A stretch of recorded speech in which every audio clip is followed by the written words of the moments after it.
How's your Blazer? It's all right. It's not too bad. Kind of a pain in my ass, but as usual. But but you just put on a tire carrier on the back, Yeah. and it's bitching. Absolutely awesome. No, Well, you came in rolling in hard with this thing because Greg's all drooling over your Blazer immediately. With the big rack on the back, Jeff, you have a really nice rack. Yo, thanks. Yeah. On the back. Not the first time I've heard that one. Yeah. Yeah, and then but it's the hinge you have. The hinge you put on there. I saw you starting to build it, but I didn't see the completed thing until just now. Right. What? So I started out with the Move rear bumper kit, and then built off of that, and then I picked up a junk front 10-bolt axle from a guy off Craigslist or Facebook Marketplace or whatever, and chopped that up, or pulled everything apart, chopped it up, and then used the spindle and the axle shaft assembly to use the Warren locking hub as the hinge for the tire carrier. So the stub shaft is in there too? Yeah. In order to lock it, it has to be in there. So do you weld that stub shaft to the spindle, or where do you weld that? So I cut the ears, so to speak, off of the axle stub shaft. Uh-huh. You know what I'm saying? Where and then the joint goes? Yeah, exactly. And then so I took an 1.5-inch tube, and then it basically just kind of stubs off the side plate that kind of wraps around the corner of the Blazer. You know what I'm talking about? So it basically just pins out right there and then holds it in place to keep it from spinning. So because when I was setting everything up to this point, it would rotate with the hub itself. Yeah. Which I wasn't sure if I'd be able to get away with it or how stout it had to be. Right. Biggest thing was I tried to make it to where I can cut it off.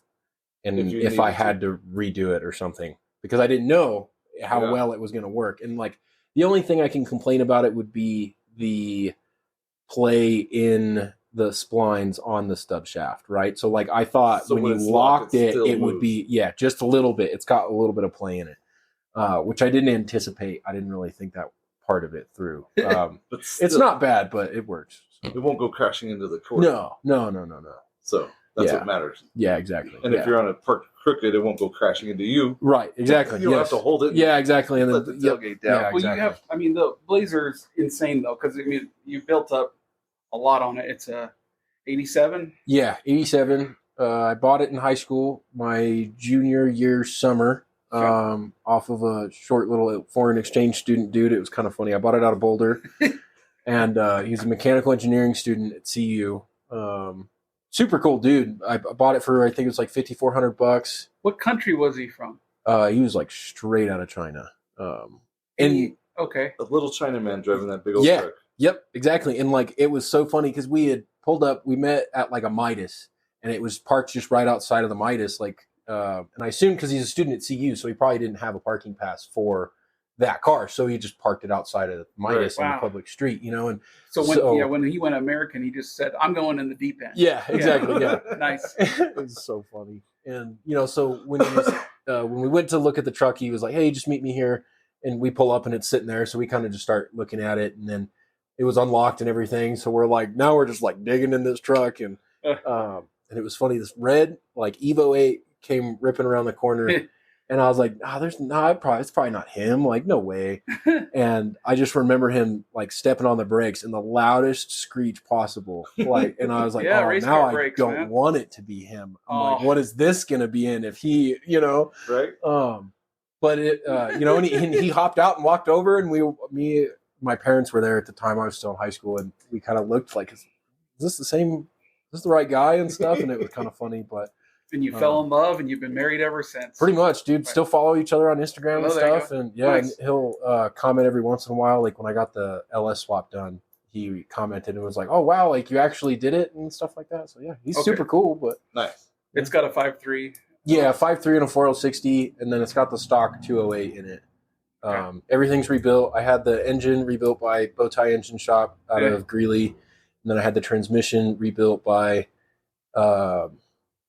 AC transmission, and then I did the T-case myself. Okay. They're pretty easy. Yeah, it wasn't too bad.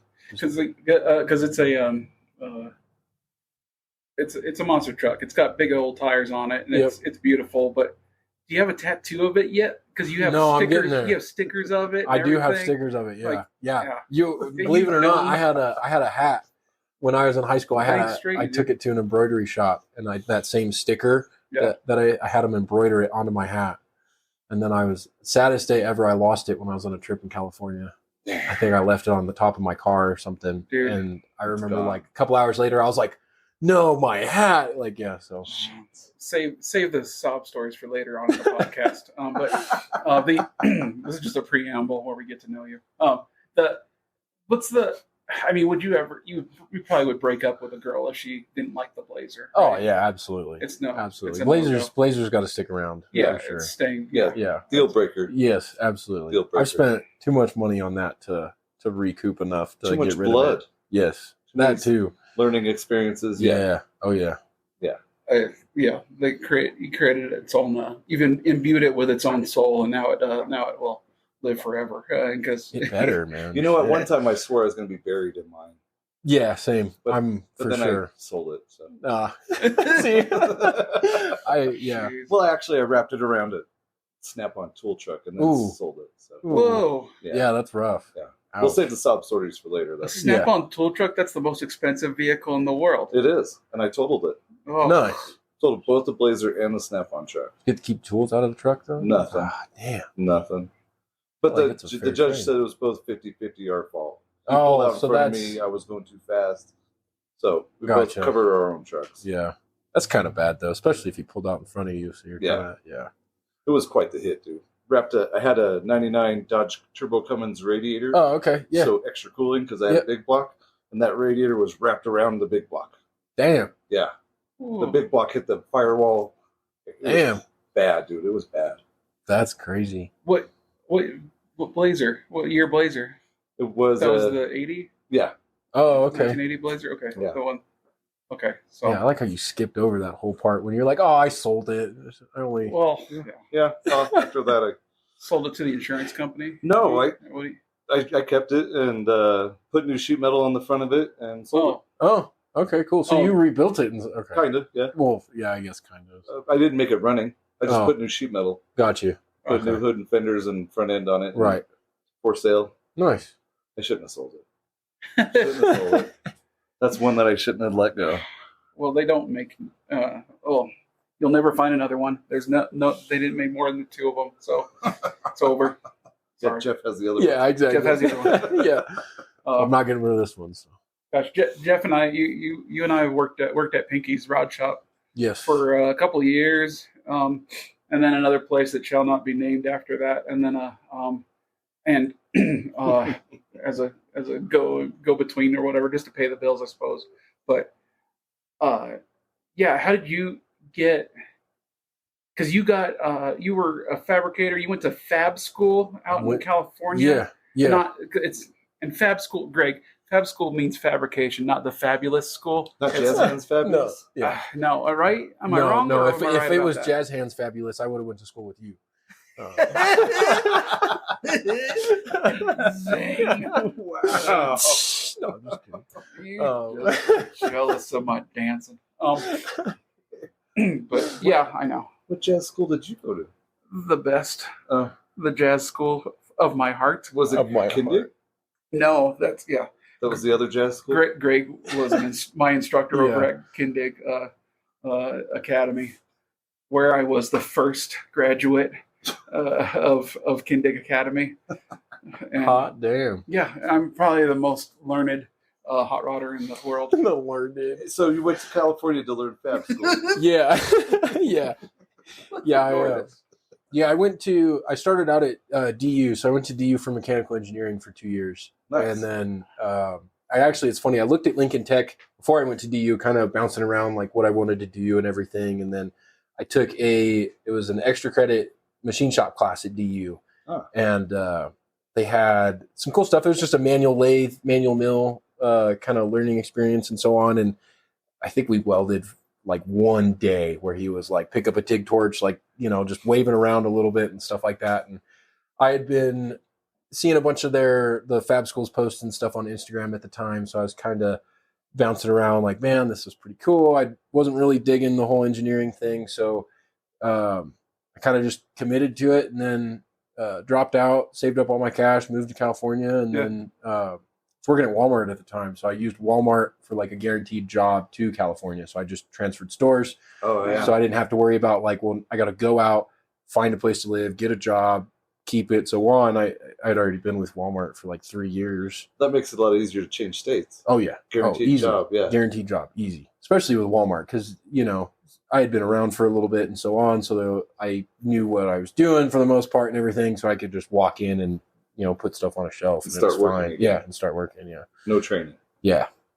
Yeah, which it worked out great. I absolutely hated the store I worked at, but it was nice being able to just go out there and not have to worry about like just go to school, go to work, sleep, go to work, go exactly. to school, sleep. Yep. Yeah, and that's all I did. Like I have friends who are like, "Oh, like did you go to the beach all the time and this and that?" And I'm like, I didn't have time for the beach, you know. It was school during the week and then work after school and work on the weekends and then back to school. Yeah. So gosh. What'd you learn there? Oh, all kinds of stuff. I tell anybody who, you know, wants to pull the trigger or anything, I say go. I had some of the best instructors out there compared to some of the other classes I felt like. So they had, I know Kindig was obviously kind of just starting out with you guys, but so they had like a rotation of classes going. So this class would be working on this thing and then you would start and they would kind of cycle through, but you still stayed with the 2 or 3 instructors you had pretty much the whole time. Oh, that's smart. Yeah. So it was nice. So that way they were able to kind of keep everything flowing and have new kids in every so often. It's easier to track your students that way. Yes. Yeah. And I mean, I loved it. Like I said, I had some really badass instructors. His name was Mila De La Roca and Richard. I don't know his last name, but they were really, really cool dudes. They were both, Richard was the team manager, shop manager for Kyle LeDuc. Oh. And stuff like that. Yeah. So, wow. Yeah, exactly. And Richard was a badass and he still goes out and does cool stuff. Last time I heard he was doing like razor stuff, razor cages or something like that. But for Gillette, what? Oh yeah. He was doing like the 5-blade specials. Wow. Yeah. Up to 5 now. Yeah. When you said what's the guy? Okay, for the audience and not for me, because I know you know what razors are. Oh, well, no, I know the razors, but the other guy, Gillette guy. Come on, Richard or Mila? Well, no, not you. Said delay. You said the other guy. Yeah, Mila De La Roca. Yeah, but then you said Richard. Kyle LeDuc. Oh. Kyle LeDuc. Sorry. And why did you guys all of a sudden go to hushed tones about Kyle LeDuc? Who's Kyle? He's LeDuc? one of the most winningest racers in several different kind of. He does motorcycles and off road. Yeah, and I think because I know he did a lot of like the Bajas. Yeah, he did the Bajas and the trophy truck racing, like the pro circuit tracks and stuff like that. Yeah. Kyle's known to be like the badass, and he has a brother or two, doesn't he? I think he's a younger brother. Yeah. Yeah. The LeDuc family are just dominant racers, and whatever they show up for, they're usually in the podium. He's like the Taylor Swift of off-road racing. Yeah. Okay. I guess. I'm pretty sure he just Swift? passed. Who's that? I'll sing you the song. Shake it off. Let's go. That Fab School though. Sorry to delay you. No. What your train of thought, but Fab School does a lot of, what would you call them? Are they? They're not really metal forming. No, so like it's organic shapes. They're a lot more. No, it's definitely like off-road centered stuff, for sure. Yeah. How to build like tube frame chassis. Exactly. And they do like suspension design and stuff like that. So like the first week you start just bench welding, like learning how to MIG weld and stuff like that. And then we built like a welding table and stuff that you get to take home. So now they like teach you, and like obviously each project is meant to teach you something more than you realize. So like you build the table and the whole point is to keep things square and level. And because it's now your table, if you're going to go build things off of it, you don't want to start on a pile Wow. of crap. skewed table. Yeah, exactly. Oh, you're waxing on, waxing off, and then you realize, oh, you've Oh learned wow, these Yes. karate moves These Yes. blocking to block. punches. Yeah, exactly. it's Nice. crazy, Mr. Well, Miyagi. I'm telling you. Milo. Yeah, Mr. Milo. yeah, Mr. Mila. Yeah, even better. That's so funny. And that's, but they didn't teach you like custom car stuff. But No, was not so more much hot off-road. rod stuff. Yeah, like I know. So when we went and looked at Kindig and stuff like that at the Yeah. open house, they like you guys had a Poleaxe and a planishing hammer and a power hammer and all that stuff. Like I had never even heard of that stuff. We had a bead roller. Oh. So, and which I got a little bit more time on that, because off road's big on the aluminum Yes. paneling and stuff like that. So Yeah. we did a door panel project where you built like a tube door and then used Zeus tabs and built a panel Skin and it stuff for like it. that. Yeah, exactly. So bead rolling stuff like that, but not in terms of like remaking panels or rust repair To or repair like and curves replace. and stuff like that. Yeah. Yeah. Um, But still, that kind of fabrication is an art to do. oh And yeah. that aluminum sheet that you can mess up quickly. Oh, and, yes. and have it go to trash just Yeah, like that. And it So backfires really, really fast. It's yes. good to learn that on aluminum. It's almost better to learn the hard way first. Yeah. And then you could come back to the sheet metal and be like, Yep. oh, this is so forgiving. Right, and I then can- it's yes, Oh, and get gosh, away yeah. with it. Yeah, which is funny because we built like what did we do? We did an aluminum bowl and an aluminum vase, like a concave convex vase. yeah. So you built each 4 panels and then shaped it and then welded all the corners and everything and filed it all down and stuff like that was fun. So I mean, I guess there's a little hot rod shaping there because we did like a beater bag for the bowl and like used the English wheel and stuff Right. like that. So there was a little bit, but a lot of it was more like tube work and notching and chassis. Like we did a roll cage project and Nice. a motorcycle chassis and stuff like that. That's And, stuff I would love to learn. yeah, it was cool. Like I said, I enjoyed almost every moment of it. It was a blast. How long was the course? 7 months, I think. Wow. And that was That's day huge. courses though. That's pretty in depth, though. Oh yeah. Yeah. You You don't went- just touch base on it, learn it, and then move on. Right. Yeah. It's not like a quick, dink, dink, dink. Yeah. You're sitting there and there was coursework too. So like most of the time you'd sit in class like the first half of the day and the second half you would go out and work on Oh. whatever project that was. And your coursework went with things. So like when we did, like as an example, when we did the roll cage stuff, like they talked about like your tube joints and like geometry and for how forces work and and stuff like that and keeping everything on plane and so on. Yeah. So that way they're not like, cool, we'll just go build a roll cage. So you get like the concepts of like, I think they called it design by safety Yes. and was kind of the concept behind Where it. the energy is going to move and Yes, exactly. impact and how Yeah, it's gonna and affect knowing, the cage. yeah, so that way when you go and you build it, you're not just building something completely unsafe. And Yeah. then like, oh, I went to the fab school and like, this is where I did this. And, Yeah. so they're putting out what they want you to go do and stuff, so on. Stuff that will take a hit and save the occupant. Yes, exactly.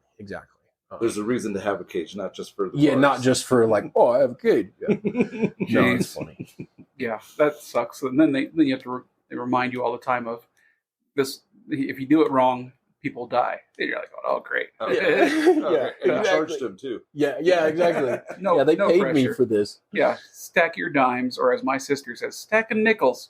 I said, wells. I said, Those yeah. are I big I wells. told her, I'm like going, yeah. I stack $50. The way I weld, but That's pretty good. but I blame my instructors. But was there ever? So once you got out of that, you went for like 9 months, right? Because you were doing night classes, or No, so I was doing the day classes. you did 7 months. Yeah, there? so I Okay, did cool. 7 months. They did have like a night class option, but that was twice the time, so it was just over a year Okay, or so. and then when were you thinking right there, or were they promising you, oh, you're going to get a gig at? Yeah, so that was a cool part about the fab schools. They did they had like a career services part of it. Her name was Penny. So the fab school was started by Troy Johnson, and Penny was his sister. So Penny does all the career kind of like that side of stuff, while Troy was teaching the classes at one point. Now he has instructors and so on. Okay.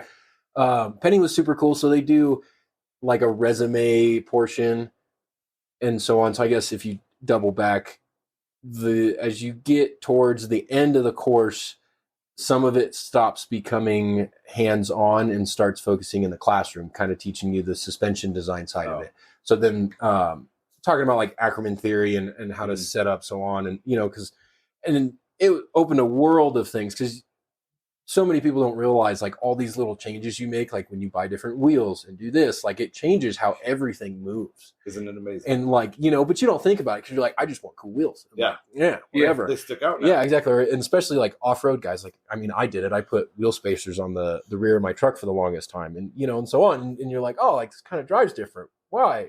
You don't consider it because you're like, oh, well, the rear axle is shorter. It needs to be even. Yeah, you hear that, Sam Park? And your wheel spacers on your 911? We'll have to have a talk. Yeah. But I can't say nothing. There's wheel spacers all the way around the Tacoma. 2-inch wheel spacers. I'm guilty. I'm guilty. No, so exactly. So like we've all been there, but it's just knowing kind of what you're doing with it. Yeah, that concludes the confessional part of the podcast. But the Ackerman theory and the steering and where your center line goes from your rear axle out the front of your bumper. Right. Learning all that stuff is a good thing to know. Oh, yeah. In hindsight, we're setting up these blazers on my driveway. We'll just put bigger leaf springs. Yep. Just put bigger shackles. Yeah. And not changing the front of the leaf spring and where that mathematic is coming out. Right. And your caster and everything and like how it's exactly because you just FSU everywhere. Yep. Everything's just wrong. Yes. There's 0 degree on those knuckles and it right. should be 7. And you're like, oh, it's fine. Man, why won't this truck steer? Yeah. I can't understand it. Oh yeah. Well, get those shackles out of the front, you moron. Right. Yeah, exactly. It's a good thing to learn all those things. And it truly changes how you look at your own stuff as well as your friends' stuff. Like, buddy, I told you the wrong thing on that. Right. We need to go back. Yeah, you're like, okay, hold on. We need to, absolutely. Yeah, so it'll slow you down. Well, not only make your car jiggle and have weird harmonics and everything else when it's sorry, just like a lot of when you're going 100 down the highway, because I grew up at peak Fast and Furious, and when everybody was putting on bigger, heavier wheels on their cars, or they go, well, I spent $1,000 on my end keys, but they're bigger. Yeah. And so it doesn't roll over as much on the sidewall, right? So I got more grip then, right? So I'm faster. Something like that, yes. Or you're slower everywhere with your 19s and not than you would be with your 16s, on your GTI or whatever, or Audis that we racing. So yeah, it's rough, dude. Yeah, you can ruin everything. So where did you go? We got way off subject there. Where did you go after you left the school then? So after Fab School, I worked at H&M. I guess it's H&M Suspensions now. H&M Racing. I don't know. It's kind of interchange there. Huh. So I started is mainly known for H&M Racing and design. So I worked for Kevin and for I think it was 3 months almost to the day. I worked for him while my apartment lease was still kind of going on before I moved back to Colorado. I see. Super cool dude. Kevin himself, he had a business partner that he had just kind of started doing things with when I started, who I think his main intention was to kind of get his benefit out of the whole partnership. Because he was trying to be like the Mr. Marketing guy. He's like, so if you build my Raptor with your kit, we can use it to market everything, and then we'll do all this kind of stuff and go crazy. And, and then at the end of the day, he gets this free Raptor kit. Great Raptor. Nice. Yeah, exactly. Yeah. So that was kind of a thing on its own. And, but I mean, the work I did there was cool. I'm still good friends with Clint. Clint was the shop manager there at the time and super, super cool dude. They had actually had a customer out of China who flew them out there to build them a pre-runner in his dealership. Nice. So him and another dude went out to China for 3 or 4 months or something. Yeah. Super cool. Yeah. And there was some stuff going on there with the H&M side of it, but to be flown out to China and build something. Yeah, exactly. And, and it was just almost doing what he's doing at home, just halfway across the world, That'd be so fun. And does he just stay out in China? Yeah. He was out there for the full 3 months working on it every day, all day, all kinds of stuff. And they had, I don't know about days off, but they would go out to the town and they'd take him to food restaurants and all this stuff. Yeah, yeah. So he still got to enjoy it, but be a tourist. Yeah. How do we podcast in China? You gotta learn Chinese on that dude. one. Mandarin, yeah. Oh yeah. I would never be able. No, man, no. Oh, okay. Dang commies. I tell you what. I don't know, man. How about France then? Halfway. No.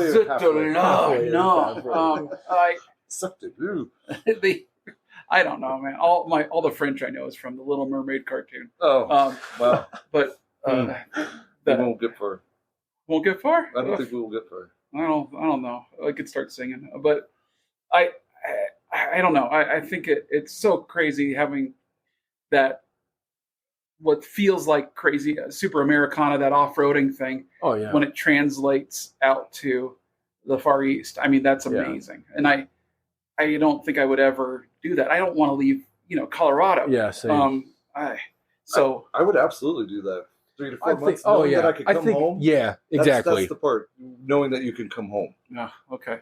It's temporary. Yeah. But to move there and go, this is where I'm making my life now. That's a different. Yeah, and that's where they had some issues going on and stuff with him getting paid for the work he was doing out there and stuff like that. So it wasn't clean cut and dry like this perfect scenario. But I mean, to still exactly like you got flown out to China and paid to work and do all this stuff for some random dude who owned a dealership out there. That'd be awesome. Yeah, it was super, super cool. Yeah. Gosh, dude. I don't know. I would never do it. I'm getting nervous just thinking about it. Like, seriously. I just applied for a temporary job at SpaceX. They needed a temporary welder for 2 to 3 months. Just come work. Yeah, but that's going straight up. It's not going out east. Not going out east. I'm kidding. That was great. I know. Texas is different than China? Is that what you're saying? Yeah. You go to Texas for 3 months? It's slightly different. It's slightly different. I've seen postcards from both places. But yeah, I don't know. That's wild. But then after that group, you were building bumpers for Toyotas and off-road trucks and things like that? Kind of, yeah. I had moved back from California after that. My apartment lease ended. I got a job at PCS Ferguson doing like oil plunger components and stuff like that, like oil and gas stuff. Doing mostly production stuff. Did a little bit of what do they call those? Like lube assemblies, I think is what they call them. Okay. So they drop the plunger down and it gets like all the contaminants out of the oil and gas and all this stuff. And then the coolest part about that job is they had a robot welder, which was pretty sick.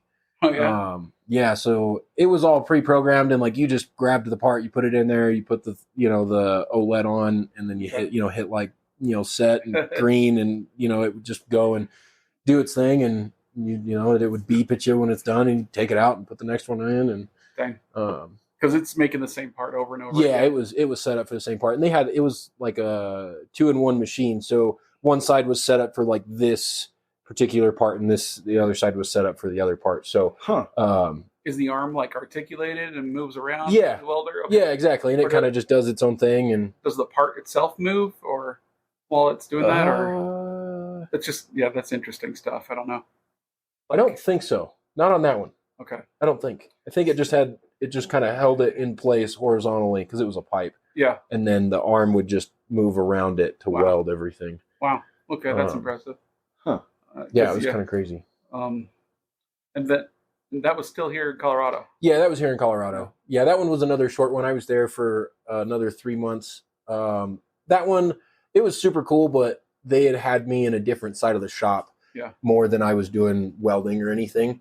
There was a guy, because once you build all the lube assemblies and everything, they pressure test them to see if there's any leaks or anything like that. So they had this whole like 7 stands. So you'd put 7 of them on there, and it would fill them with water. And then, I think it was some crazy like 7,000 PSI or something like that. And pressure check them. Yeah, exactly. Pressure check it, make sure it's good to go. And then it would go into, they had a media blast cabinet, and they would powder coat them right there, and had a powder coating oven and all that. And so there was one guy working in that department, and, so I would go over there, and then all of a sudden production was up, 350%. And they were like, wow, like we could get things done now. So then I was over there all the time.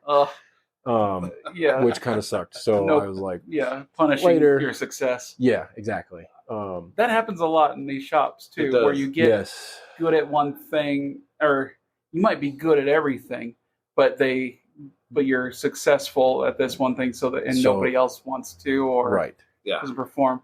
And they think you have a niche guy, right? And that guy's going to do that forever, right? And that's then not likely. No. Because you get stuck doing that one thing over and over again when you kind of want to learn other stuff, which I've heard from Jeff and I have professionally complained about things. That's a good way to put it. So much, I think because we've gone on lunch breaks where it's just nonstop about the same thing over and over again that we're both saying the exact same thing about, he won't teach me how to do anything or whatever. He's being mean to me. But not really, but it's just like that basically that I got the job saying that we were going to do this, promised one thing, and now we're not doing it. Now I'm just doing wiring harnesses, which I love doing electrical wiring harnesses. I've grown to love it, but yeah, I always wanted learning metal shaping and fabrication. Exactly. Because you got into, it wasn't like from the oil rig plumbing plunger. Yeah. So then you had kind of asked about going to Toyota stuff. So after you started doing more off-road stuff. Yeah. So I was at the oil place for a couple months, and then I had jumped down to RSG off-road. Yeah. And worked there for 8 or 9 months or so. That was a pretty cool gig. It was just bench MIG welding, doing Toyota rock sliders all day. But they had a plasma table there, which was cool. Mm-hmm. So that was the first time I had worked at a place that I had access to one. And so everything was pretty streamlined. Like, this is how we do it. You cut it out, do this. Like, nobody kind of went out of the box, if that makes sense. So they had a guy originally who kind of set up their system, who wasn't there anymore, and who knew how to use the plasma table and set up the files and everything. So I kind of went out of my way to mess around on Fusion 360 to get like the post programming software and everything, so I could upload files to the plasma table, because I was like, well, I have access to it, and they were cool with you coming in after hours and using what they had. So I was like, well, no one knows how to use it. Like, you have to work there. You have to work there. Oh, that sucks. Can't help you on that one. Okay, come in after hours. I just don't want to pay the money to get a Fusion 360 software. Okay. Startup license. Yes. What? Free. Which actually, they may have changed that. I think you have to pay for the startup now. I know it's cheaper because I just had to renew mine, and so originally the startup license you were allowed to get 3 years, and you would have to renew it every year and verify that you're still a startup making under this amount of money. Oh, really? And then they had sent me an email saying that, hey, we're changing our terms, so on and so forth, but we're offering you, since your startup license is, you're grandfathered in. Yep, exactly. You're grandfathered in. And this was my 3rd year, so they extended an offer and said, we'll give you 3 more years for $150. Nice. Wow. And I think it's normally like $600 a year or something like that. So I was. That'll never work for Mechanical Sympathy because we're making a lot of dough off of the podcast. So much. So it's so crazy. That's why we're in when we start selling mugs, dude. Then you're gonna own Autodesk. When we start selling mugs, I'm thinking of those Stanley cups. Then it's gonna be T-shirt. The next podcast is gonna be how to pick out a mansion, I think. How to pick out the right mansion for you. Yeah, podcasting from the helipad. So we'll get there. The Toyota rock sliders and everything like that. All that stuff relates exactly to what you were doing before. Oh, and it's like all up in your wheelhouse perfectly. Yep. And then St. Eric Peratt called you and said, you must work for me. Yeah, almost. I love you. Yeah, not that fast. With a tear in his eye. With a tear in his eye. St. Eric. Okay. So he might as well be, dude. He just picked up another 4 trophies at Grand National Roadster Show. Ended up in another Hall of Fame too and stuff. Pinky's Rod Shop, but he's, he knows everything. He backs it up. So I can't say anything bad about Eric. He just was incredible. I can't say anything bad about him either. It was just like sainthood. he's getting there. That's the next trophy. You have to think, like, Sugar's the most religious out of all of us here. And he's willing. You're right. Okay. I'll stop. You're right. Whatever. He's probably more accurate than I would. He's got a little more credibility. No, I mean, that's kind of fun. He does. But you got to. Was that the next leap then? No. So I worked at. I worked at RSG, and then went to Shall Not Be Named. First. Oh yeah. Yeah. Okay. They were actually around the corner, and he DM'd me on Instagram. Actually, I used to take that road home to kind of detour away from traffic sometimes, and I cruised up, and they were pulling a car out of the garage, and I was like, oh, like this is cool. I never knew this was kind of tucked away back here. Nice. And I looked him up on Instagram or something. I think I followed him, and then a couple months later, a little local hot rod shop. Yeah, exactly, and just kind of checking it out and seeing what they do. And they had messaged me a couple months later asking kind of what I was doing and if I was interested. And so I went over there after work one day and talked to him. And then and I mean, obviously I've always been into cars, so that was kind of my main intention anyways, is car related, even working at RSG and so on. And that was the arc though, I mean, that you saw yourself doing. I mean, doing custom cars or car work? Just I mean, I always wanted to do custom cars versus car work for sure. I see. Because you got, I mean, was that really what you signed up for Fab School for? I mean, like, did you think? Yeah, initially, yeah. Because figure, I didn't really know anything about off-road until going out to California. Like, I mean, I knew about like desert trucks and stuff like that, but it wasn't like cages and pre-runners. And, like when I was out in California, we took a couple days or the week off of class, and we went out to King of Hammers and stuff like that. And it was a blast. You have to do it. I dream of that. I had a Jeep Cherokee at the time that I drove out to California, and it was my daily out there, and I took it out to Hammers, and it was so funny because I had just replaced my buddy, who I'm still really good friends with, Matt. I just did some work in his garage at the time because I was living in an apartment, and I like changed the fuel pump and did some brake stuff and so on, and took it out to King of Hammers a few weeks later. And I'm just like, I was going like 20, like I had nothing crazy. And we're just kind of just bobbing through and going over. And I think we were going to like Chocolate Thunder or something. Mm-hmm. And all of a sudden it just dies. Chocolate Thunder's that strip club out there, right? Yes. Yeah. You've been there. I worked there for a little bit. He's the doorman. Yeah, he's the doorman. That's so where do you think I got the nickname Sugar? Chocolate Thunder is just part of the off-road course. Yes. Yeah. It's just a mountain, I guess, or whatever out there. Stages, obstacles, whatever. Yeah. Okay. Yeah, and it's just like a spectator spot too. There's a few different sections that everybody kind of just parks and goes out and watches the races and stuff while you're out there. Because a lot of it's hard to get to. Yes, exactly. Yeah, or you're driving way far out along if you want to go watch them out in the middle of nowhere type thing, versus being close to Hammertown. Like, I mean, it was 10 minutes or something to just kind of bob over there. Yeah, so it broke down. Want to take a 10-minute bob over to Hammertown? Wink. Sorry. No, it was. Yeah, I highly recommend it. It was fun. Like I said, we had just cruising around, and it died on me. And then I was able to kind of like cruise it over or coast it over to behind like this bush, and then it just parked there because I was like, well, I'm not going to fuck with it right now. Like, we're going to go check stuff out. So parked it behind the bush, and then it sat there, and I have this video where I'm on the top of the mountain, and I zoom in, and you can just see the Jeep right behind this bush in the middle. It's just hanging out. Yeah, and then we towed it back to our camp and went under there, and I think it was literally just like fucking messed with the wires, and all of a sudden it started again. Nice. And I was like, cool. But after that, I didn't go drive it anywhere because I didn't want to risk. Right. I still had to drive it back to my apartment and everything at the time. Yeah. So I didn't want to risk something worse happening. So just milk it home. Yep, exactly.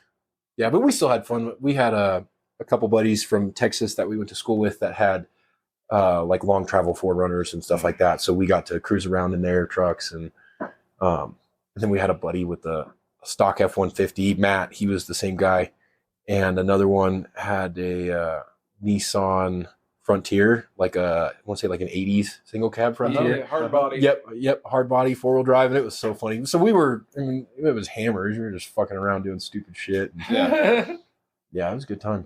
pushing those stock trucks to their limit. Yeah, exactly. Yeah, it was fun. Good. Yeah, King of the Hammers is such an interesting race because, and maybe the strategy isn't on speed anymore, but you're driving across the desert as fast as you can, and you're racing other cars, all these other buggies and modified off-roaders.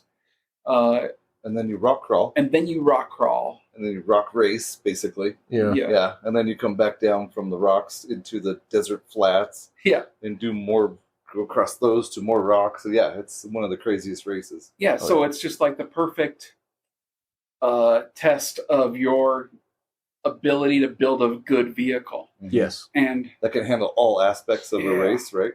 Yep. Yeah. The Renaissance man of a vehicle, if you will, is,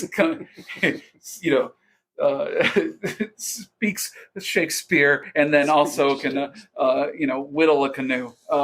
So, I mean, yeah, it's tough. Yeah. Out of a potato too. Yeah. Well, I was thinking speaks Shakespeare and conquers a town.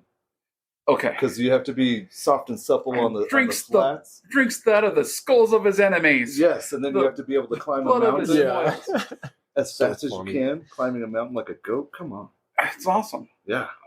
And televised, and Jesse Combs was famous for it being Queen of the Hammers and all that stuff too. And you know how that race started? A lot of famous people. Just dudes. Yeah. Dudes being dudes. Yeah. Yeah. And they would go out and say, let's do this area, and then more people would show up, and they're okay. Well, I guess we got to get some kind of organization. Yeah, and then more people showed up, and then all of a sudden the media got a hold of it. Right, and turn it into a race and everything. Turn it into a real thing. Yeah, for Ultra 4 and all that. Yeah, it's awesome. Yeah, now Ford and Jeep and everybody sponsors it, and big time. Yeah, and you got all the big names too. You got Casey Curry and Bryce Menzies and all these, and Jeff Brewster. Yeah, I don't know about that. One day, then Pinkies. What got you there? You just was Eric actually hiring? What? Yeah. Okay. Eric put an ad up, or what? He posted a thing on Instagram that he was just looking for a car builder / fabricator. Because when I was working there, we got guys coming in asking for jobs all the time, constantly, and so kind of. So it seems odd that Jeff would place an ad. Well, the boss would, yeah. Or Eric would, yeah. Right. Yeah, no, and that's all he did, and it was kind of a. So I had followed Pinkies on Instagram for years, and I don't know if Eric actually remembers this, but when I was planning on moving back to Colorado, I sent Eric an email with my resume going, "Hey, I'm thinking about moving back to Colorado. I just graduated fab school. I'd like to kind of get my feet in the door, at a shop like yours. Like you do great things and so on." And Eric never emailed me back, which is funny because then. And I mean, I followed him on Instagram and just kind of kept up with what they were doing. And I started following Thomas when he bought the machine shop from Eric. Yeah. Because Eric had posted Thomas a picture Kearney at LEMD. Yeah. Leading edge. Yep. Machine and Design. Machine and Design, yes. I can't wait to do the podcast with him. He's going to be amazing. Yeah, Thomas is a cool guy. He's funny. Underrated, cool. My gosh, cool. Thomas builds stuff for all the trophy winners, Schlonaker Awards and Amber Award winners, all that stuff. But he's a machine shop inside of Pinkies, which Thomas is his own thing inside of Pinkies. So it's pretty when funny. You did apply to Eric the second time, kind of, yeah, technically, and then that's when he was like, yeah. Well, I guess he probably. If he had even seen my email the first go around, it was probably a start of just me being out of school. He's like, I don't want to hire this kid. He hasn't even worked at a shop yet. Like, what am I going to end? Yeah, exactly. To where obviously Eric expects the utmost of anything, period. So to have me work there, who knows where that could have gone at the time. But yeah, perfection is acceptable. Yes. Right. That's that was the motto. Yes. Joe would always say that one around. I love it. That's funny. So then I just kind of hit him up with my because he was hiring, and then I sent him an email with my resume again, and it was just like, hey, you said you were hiring. Here's my resume. I'm just it was really just a shot in the dark. I was like, well, they're hiring. Like, I can send it out there. What's the worst that can happen, right? Like, he just doesn't email me back again. What's going to happen? So then he actually he emailed me back and then talked about giving me a call, talked on the phone, and then made a trip up there on the weekend to check out the shop, talk with him a little more about what he's expecting and where I was at skill-wise, check out the shop on a Saturday and kind of check out what they had going on and what he was expecting and so on. And then, really just kind of took off from there and thought about it for a little bit and figured out, like, am I going to do this? Am I going to be okay making the drive and so on? And kind of just committed to it and went up there and took off from there. Yeah, kind of a little bit of everything. It took me a month to get into there. From when I first applied and called him. Really? And then Eric called me back and forth about, over and over again. I sent him a lot of photos and everything. Oh, okay. Too. Yeah. Yeah. So it took me a little bit of time. No, that's funny. I think I remember him emailing me back at one point because I sent him a resume and I think he was like, oh, do you have like photos of your work or something like that? And I got, so like with the Fab School and the career services things like we were talking about, they use, I think it's called College Central. And so it has like a whole user interface and you can create like a portfolio section on there. So that's so smart. There's like a hyperlink on my resume that they could click and it'll always just go up to my portfolio. And then each photo has like a little mini description that you can throw on and so forth. So he emailed me asking for photos and then I had sent him like a couple extra that weren't on my portfolio and then said, hey, like, just in case you missed it, there is this link, like check there too. And he was like, oh, I had no idea. And then, so was able to look at those photos as well as the extra ones I sent. Nice. Smart. Yeah. That's smart. That's really clever how that school has it like that. Yeah. It makes it a lot easier for me too, especially just applying to other companies and so on. Sure. Because it's the first question anybody asks being a fabricator, because it's like, cool, you can weld and you say you could do this and do that, but like, show me. Yeah. How well can you do it? What's your style? What are you? Yeah, exactly. So having that out there is easy. Jeff is a really talented welder too. I mean, he can take beautifully, make gorgeous exhausts and put together flanges and everything too. But I mean, and beautifully weld together the thinnest of metals. I honestly, you're really talented. It's and it's beautiful what you do there. I think you could compete with anybody there. Yeah, thank you. Not just at Pinky's, but I think in any of these hot rod shops. I think it's it's pretty awesome what you can do. Yeah, so thank you. Yeah, no, and it's just been always just wanting to learn. Like, you guys had kind of asked about the hot rod side of things, was really just like watching all these guys on Instagram. Like you see everybody building, roof skins and door skins and stuff like that. Because like everybody goes out and you see like the YouTube garage guys who are doing, little rust patch panels and stuff like that, or even guys who are doing quarter panel replacements and stuff like that. And then you have guys that are out there, building cars from absolutely nothing. And it's stuff like that has always just blown my mind, and being able to see a car literally from nothing to the end, and from flesh to a working automobile. Yes, and and every car has curves and so on, even if it's the slightest or the biggest or so on. So no panel's ever really flat. None. So it's crazy to see dudes who come up with that like that. Well, there's a big Cybertruck. Got me on that one. So your skills will be out of date too, because all you're doing is gluing stainless steel panels on. Skills out of date too. Like I'm sure Thomas from LEMD will come on here and talk about the same thing. But I mean, they have those CNC machines now that are doing sheet metal forming and all that. Which is crazy. Like I had. Where they actually push from both sides. Those things. Yeah. And do all kinds of crazy stuff. And there's I remember geeking out about those with you, but yeah. Right. I think they're called Saltworks Fab. Saltworks Fab has bought a couple of their machines, or is going to, something along that lines.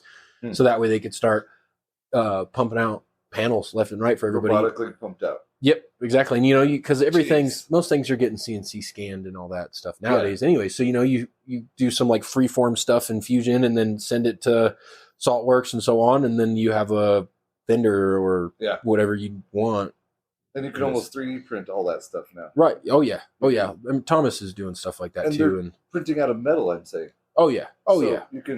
They're printing parts out of metal that are CNC scanned and. Right. You don't even need a CNC machine or anything anymore, or a mill, one person to do all that stuff. Yep. Yeah. Well, yeah, but it also takes billions of dollars to do that, which is awesome because we got billions.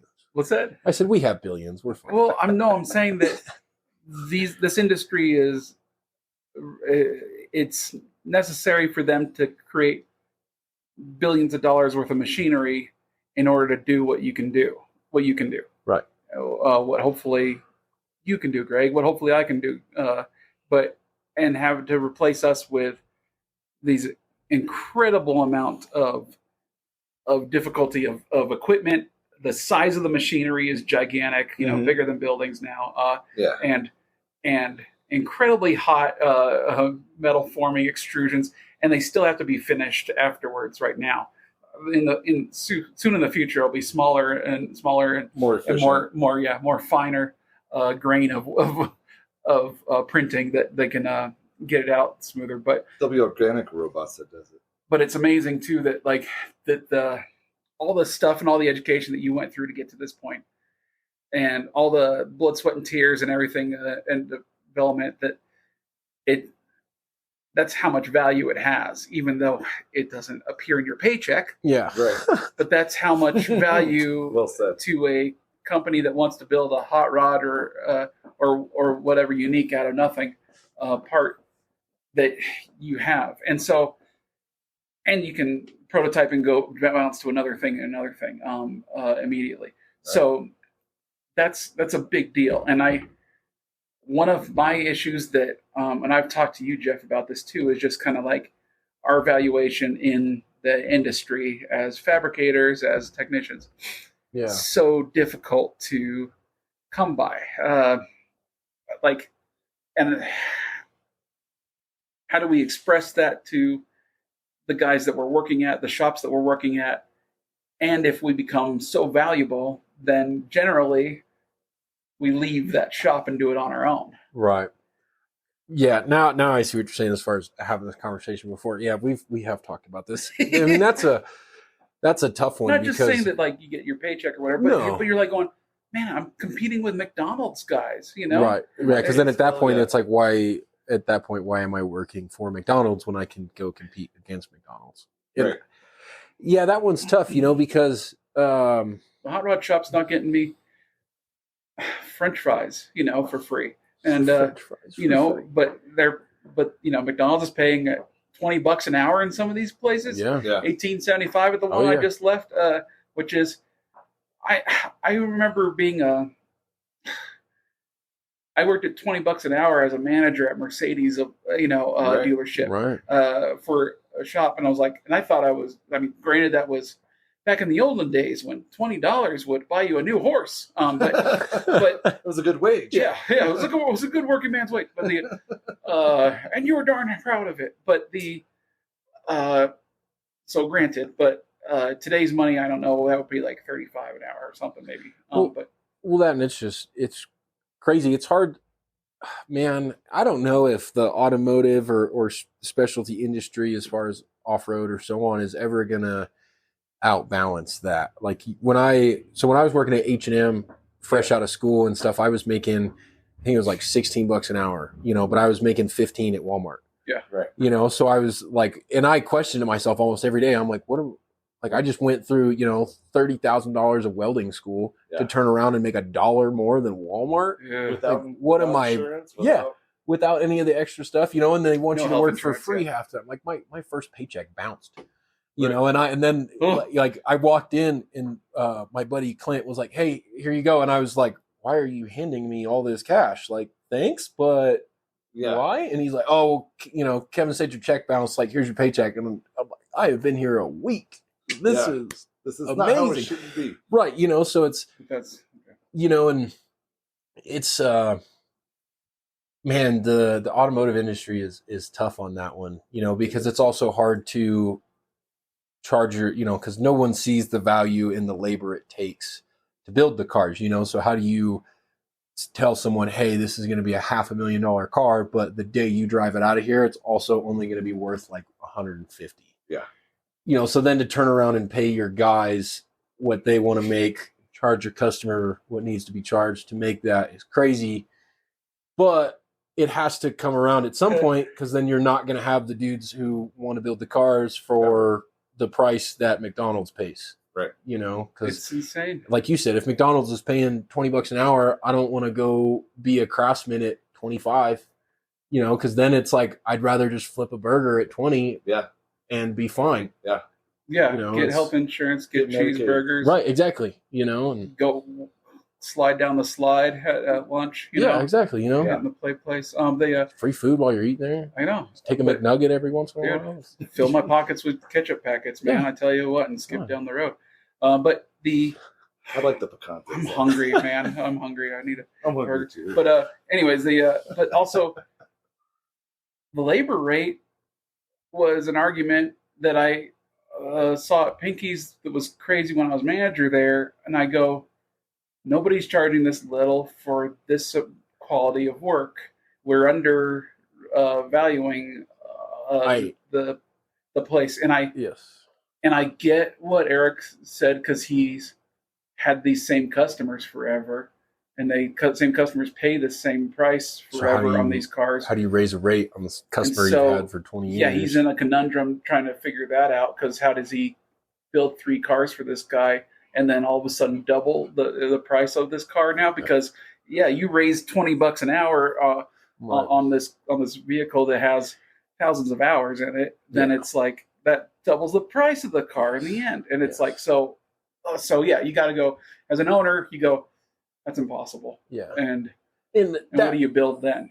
So that one's in my opinion, a bit of a double-edged sword there too, because if you're in business for 45 years and you don't follow the economy over the course of that 45 years, you're going to get left behind in the sense of, it's in your profit margins. Right. Because if you're trying to jump from $30 an hour to 60 and you're doubling that price versus, $5 a year over the last 25 is more, because we all know everything's getting more and more expensive. You look at houses that are 200,000 or $7, so it's same amount of groceries at 200. Kind of like when you don't, when you don't keep with that flow, you're going to get left behind, and then you're kind of in that predicament of how do I charge them, which is also why I think that so many guys go into this on their own. Yes, because then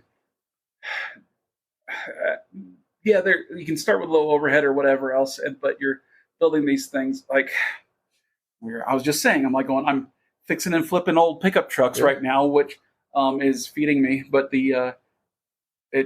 my paycheck didn't change that much after by doing good. That. Yeah. After if I were a little bit faster at it, then it would, but I'm not. Right. And I've been able to fix or do some more things and have more freedom.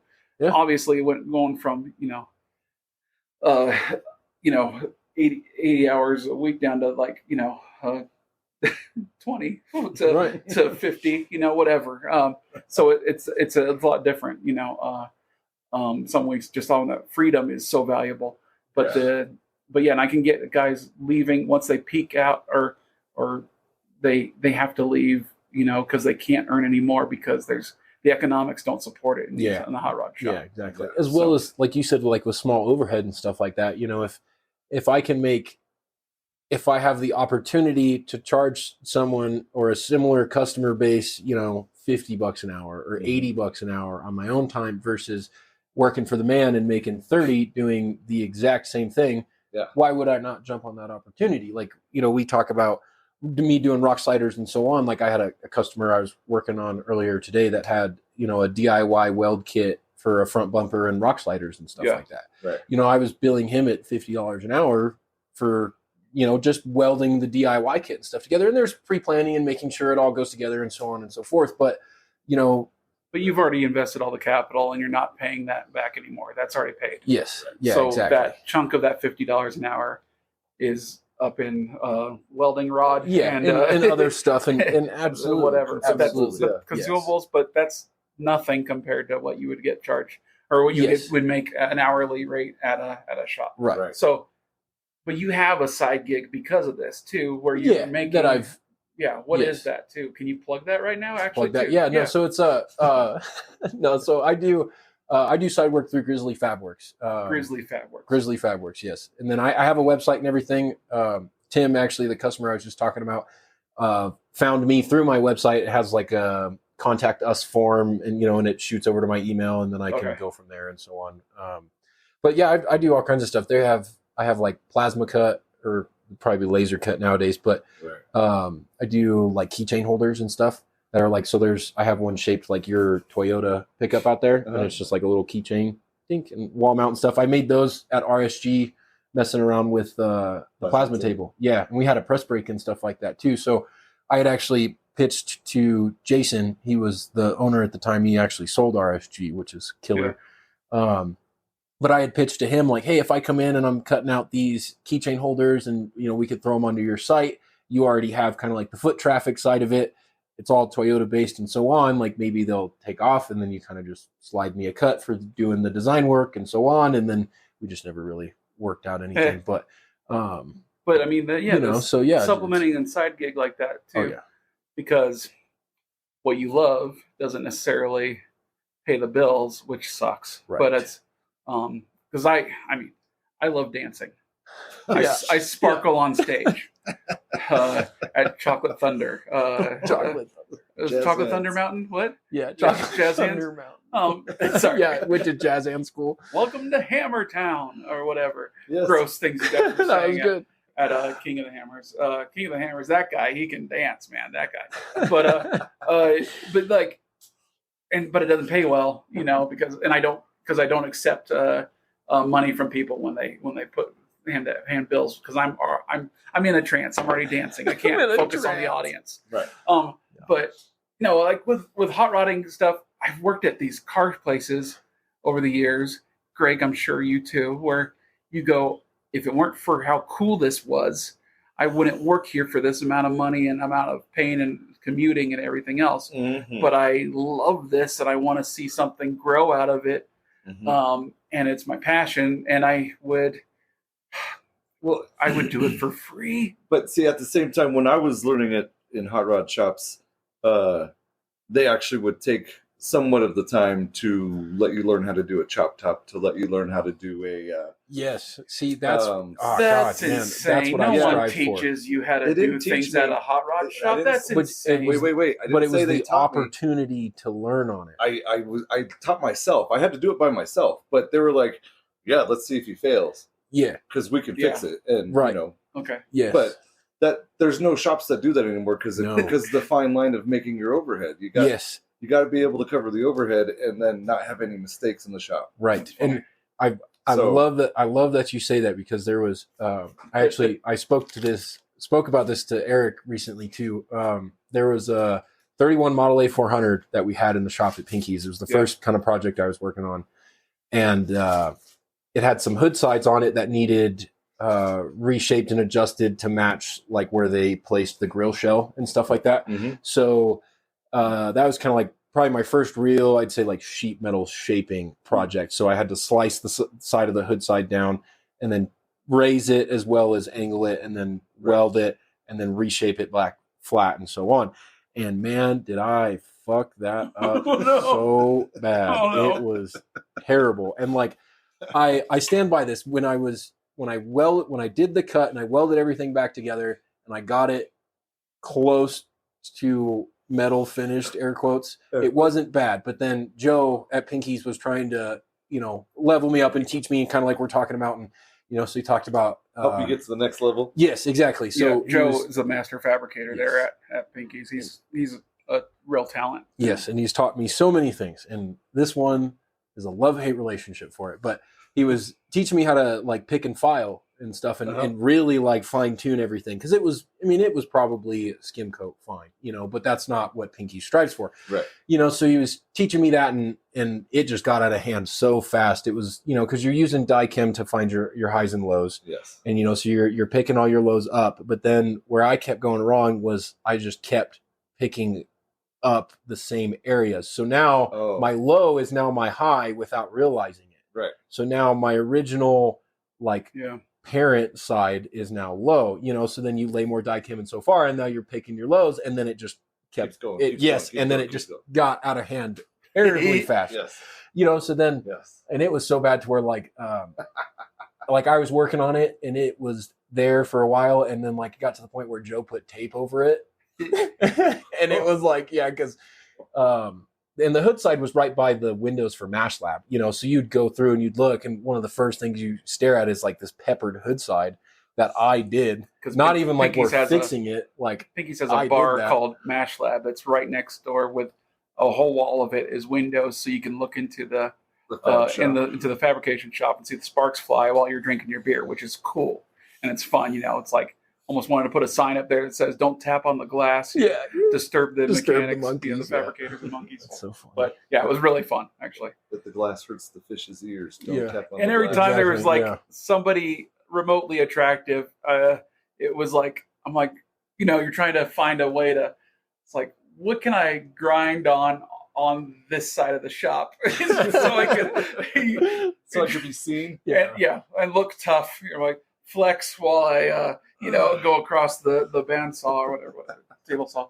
That's funny stuff. But and it's always a second thought too. Like you always like in the shop, especially when there's a party, like you feel someone watching you the whole time. So it's like you're sitting there and you're kind of doing something. And then you're kind of like, and then you want to look over, but they're all there staring at you. So you're kind of like, I just go, I got to keep working. I'm not going to look. Exactly. It's funny, And if you made eye contact with people, like over there at the bar side or whatever, it was pretty funny. They'd look away or whatever. Or something. But also when I was managing, I would wave people in too. If it wasn't a big crowd or whatever, I'd just say like, dude, you're hanging out there for 3 hours or whatever, staring at us working. It's like, let me just give you a tour of the shop, So it was pretty fun, but it added definitely added some pressure having an audience. Because imagine, you're learning this high pressure thing on a $500,000 car, right? And let's have an audience of people who are judgmental people. Yes. and you don't even know what I'm actually doing. Yeah, and there's the flip side to that too, is you never know if someone on the other side of that glass knows more than you. Like there was a time where the Ring brothers had came in and like it was after the Roadster show, and they were driving back through and just pit stopped at Pinky's, and they had like came through the bar side and was kind of just checking things out, and Joe was walking them around, and you don't think anything of it. Like they could just be two random dudes at the bar, but they're walking through and they're the Ring brothers. Dude, those guys are so fun. Right. Yeah. They're guys. It's crazy.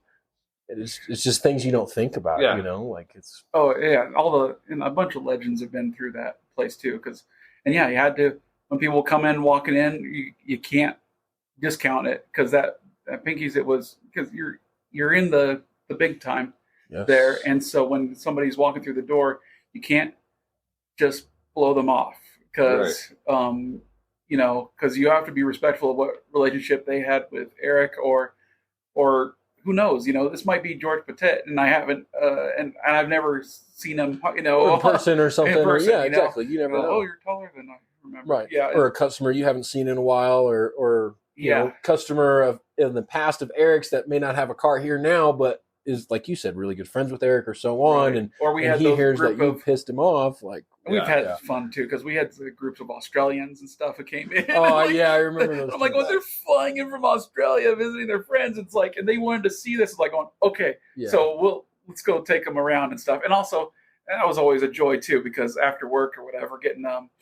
what was it, like the Shelby Club or something like that? I think it was like a Mopar Club. Mopar Club, Mopar Club came over and we and showed them around a little bit, through the whole shop and everything like that. It was a blast. I loved that job so much. There's such a camaraderie in the hot rod community where, like, even if you don't like the people, what they're doing is interesting, and what they're building and what their fab skills are and stuff like that. Yes. But those guys all had awesome cars too, so it was like, they'd be parked up in the parking lot going to the restaurant or whatever. We'd see some badass Belvedere. Exactly. I remember that one. Like going, oh man, we got to find the owner of this thing. I want to. And it was always easy too, because it's one thing you got to give Eric props on, because the shop and the restaurant has kind of become the hot rod spot, because everybody yeah. drives their hot rod shop their hot rod to get food at Match Lab because the hot rod shop's right next door. Right. It's like we had Genius. yes, like we had Rocky Mountain Race Week come through, and they made Pinky's a pit stop as a part of their Nice. their trip and stuff like that. So we had Cletus that came through and stuff like that, and it's cool. Good time. It's Yeah, Cletus McFarland. Yeah. But yeah, it was bitching. If I say who's Cletus McFarland, am I a bad person? No. yes, terrible person. Yes, you are. Sorry. Cletus is. He's I know like. who he is. I'm yeah, just Yeah. kidding. Okay. But yeah, big time YouTube guy and races those Corvettes with no bodywork on them and everything Yeah. else too. Yeah. Has like what do you have the fastest manual Corvette, or something like yeah, that because in it the doesn't have quarter. the body on it. But yeah, all Yeah, this and he wild does stuff. all the Crown Vic races and stuff now, I think, with all Yeah. his buddies at Freedom Factory. He I has think his is what they own call it. Yeah, oval racetrack. it's kind of that he bought. crazy. I Yeah. love it. He's living the life. He man. didn't do too well in stadium trucks. No? No. Okay. Well, then we don't have to like him. He We did. don't have to He like did him. pretty well, but he just crashed on the last lap right Oh. before the finish line. Oh, Huh. Stadium Super Trucks. yeah, stadium. The Super greatest racing ever. Truck. I don't know if it's great. It's Yeah. amazing, though. Fucking awesome. I Oh love no! it. Yeah, they race around paved tracks, that are meant for Indy cars or whatever else, and Just- IMSA cars, and they put ramps in there to jump them in the To slow 'em middle, down. slow them down and jump. But it's oh my gosh, there's jumps in the middle. If I become rich, I'm gonna go race stadium super trucks. Well, it's Okay. it's crazy that like everybody has the exact same truck and they're all managed by everybody, and it's Yeah. like you just going to rent a race you day just put truck, your name on a numbered truck. You Yep. just put your name and on then it. you just go have fun. Yeah. Like yeah, Please it's- let me It's do crazy. That's what IROC used to be in the 80s. Mm. The same exact car on the same exact track, Right. all set up by the same person, and everybody just the best driver Yeah, wins. exactly. It's all just a skill competition Yeah. versus I've got an extra 25 grand in mine Right. versus Yeah, I had a '85 Camaro, and I felt like I was in the International Race of Champions because of the IROC badge, with all Races. 180 horsepower out of that V8. Jesus Christ. Such a slow car. But it looked cool. Dang straight it did. No, I'm kidding. This is the guy that likes Subarus. Yeah. I love Subarus. They're Too so much amazing. apparently. What? I said too much apparently. Oh my gosh, Subarus are amazing. He loves him so much he hates him. Yeah, you know how you can I feel love like that's something what so everybody much that likes. you want to kill it. So, Oh. you guys get it, right? Yeah. Why, Oh yeah. why are you not? Yeah, I absolutely get it. I'm kidding. Just But not about Subarus. I don't like Subaru. But anyway, we'll move on. I digress. I guess like with you going to all these shops and now even considering getting out of the car industry altogether. Yeah. Which is Because- amazing because you left engineering to get into the car world. Right. Just to kind of get back out. Yeah. Okay. Yeah. No, it's Do you think I- it's do you think it's just because there's no stability in hot rod shops? I think that's a part of it. Yeah. Kind of like we had talked about with just like the pay and so on and stuff Health like insurance. that. And yeah, exactly. Because like one thing I've been thinking about recently as far as getting out of the car industry and stuff like that is the pay scale in terms of what it's worth, as well as like being your own boss and stuff like that. Yeah. Right. So like if I can work the corporate job and, my benefits are all paid and, because if I'm making close to the same at a hot rod shop, but my benefits aren't paid, I have to work holidays, I don't get any time off and so on and so forth, but I can go make the same at a corporate company who will pay for all of it. I get, a couple weeks vacation or so on. And as well as, you stay there 5-10 years, all that stuff, it increases as well, and that has the opportunity to allow me to focus on my own side gig more right. versus trying to do the hot rod stuff for a living, help someone else achieve their end goal in a sense, as well as kind of try to get mine to the same level as theirs Right. with half the amount of Half of your time invested into it. Because if I'm doing 40 hours a week at this person's hot rod shop versus, 10 on mine, where if I can do, 40 at my day gig and not be burnt out from it and put more into my own side gig doing the same thing, then eventually that trade-off will lead into me doing the car thing that I want to do without getting out of the industry, but I get to do it on my own terms, my own quality, my own show type thing without, I don't want to say without the bullshit, because it's going to have its bullshit. It's it's running your own business, but it's different livable bullshit. Yes. Yes. Yeah, but it pays off, I guess, that stuff versus just having some teenage girl who's now promoted above you, who's running the office and cranking out the fast beat music that you're like going, this is bubblegum trash. And if you say anything about it, she's like going to go, well, I'm going to call the boss, okay? And we're going to get you fired. And it's like, okay, I've been at those dealerships. But it's terrible, So I know. And you're probably going down the path that my dad would recommend that I do, my dad's telling me the same thing. Right now. Yeah. Well, and one thing I've been kind of thinking too about that track is, working on hot rods or off-road or something like that. Like, it is technically a luxury industry, right? It is just, more or less it is rich people just spending money they have, so with the way everything's going and the economy and so on, like, how long until rich people stop spending their money on stupid things, and then, dude, I've been wondering that 50 years though. Right. See, exactly. Like, that's the trip of it could go forever. Stupid. Yeah. But it's just what they spend it on. Right. It changes from yachts to cars to houses to land to right. So one year it'll be hot rods, and classic cars and stuff like that. Right. Then that'll fade away because that's not such a good investment anymore. Right. So then they'll go somewhere else and invest in. And one thing we see now is, like, car prices are crazy right now, from restored cars to resto mods and so on and so forth, So are we at that bubble where the interest is going to be changing? And it starts to downhill? And then you also have to think of, like, I mean, most of the kids my age are not into hot rods, so to speak. It's more, tuners and, Skylines and Supras and so on and so forth, to where, I mean, off-road is kind of slimming out, as well as, you have all the EPA stuff and they're trying to slim out the modification industry and so forth, so how long till that happens? Right. Because Colorado's laws are changing all the time. I saw a Facebook post earlier today that said they're trying to pass a bill in Colorado to stop drilling for oil and gas again, like they did a few years ago and all that, so it's at what point to where working for the corporate man, at least, is, I won't say all the time, but most of the time it's a recession proof industry, it's most of the time. Yes. Especially with the bigger the company, the less likely the company itself is going to go down. They're still going to lay people off. Yeah, but the way they do it and how much they have to do it will be a lot less. A lot different, right? Where if you're working at a 5-man hot rod shop, if all of a sudden every car goes, I can't afford that, then now there's not a hot rod shop. Yeah, or a 2-man hot rod. Yeah, exactly.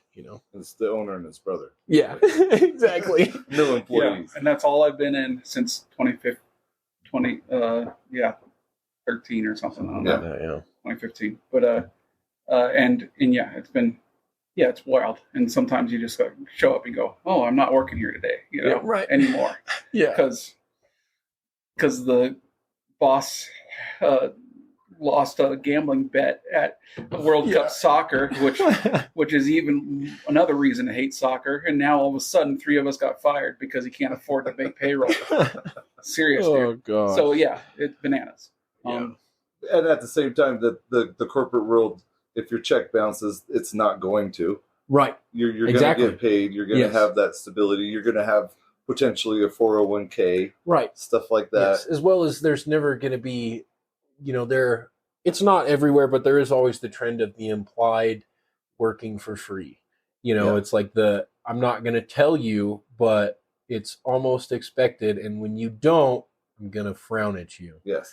which Yeah. is which causes you know, animosity for no reason. right, because it's tough of like, my time, in my opinion, has value, so it's like, that's why you pay me for 40 hours a week. I don't think that should stop just because the clock hits 40, Right. I'm all down to get nitty gritty and get the work done, but I think I should be paid for it. I'm still working towards putting in extra time if it's necessary here and there. Yeah, exactly. But not Absolutely. every week. I don't mind being paid salary. Right. Sometimes have to put in 45 or 50 for that 40 hours of salary. Yes. But you're not week? No. Yeah, exactly. You're not going to work 80 a week, on a 40 an hour salary, because then, because exactly, there is the give and take. There's times at Pinky's and stuff, there were days I'm running behind or I messed this up or something and so forth. Like there's times where I remember I messed up like a door seal on a car, and I just ordered it off eBay and had it delivered to the shop just because it was like, I felt bad. Yeah, just because I felt bad of like, fuck, dude, like that was just a dumb mistake. Like, the shop shouldn't pay for it. I will. Right. Yeah. And I'll just kind of go out. And I mean, in that same time, like, I had tried to time it to where it would show up and, kind of keep it under the radar and stuff. Right. And of course it was delivered, like, I'm sure to Eric's hands. And then he was kind of like, what is this? And he even asked me, he texted me that day. He was like, did you order a door seal? Like, what is this for? And I was like, fuck, like, now I got to fucking tell him. Yep.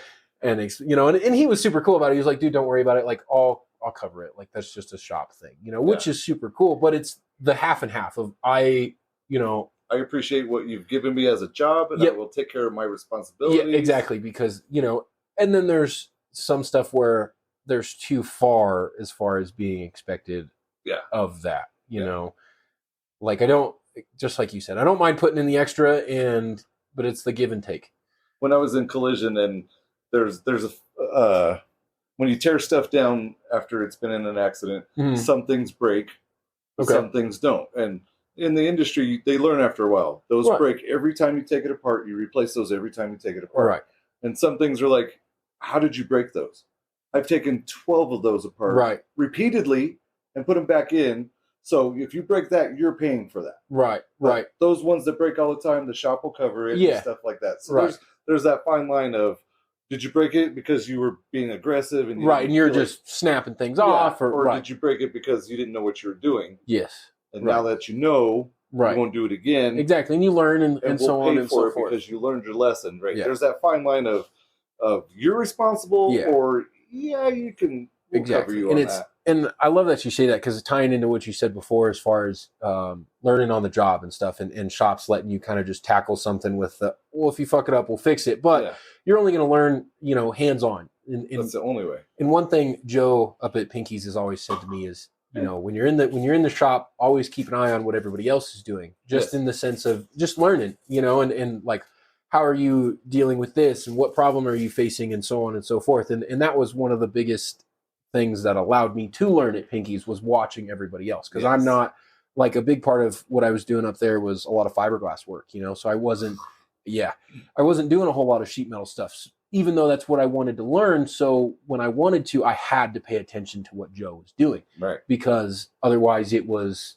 just what they were doing and I'm doing something completely different. And that's a good way to learn how to do what you've already known better. Yes, exactly. I'm doing the same thing that guy's doing, but he's doing it faster. Right. So you stand there and watch him for a second.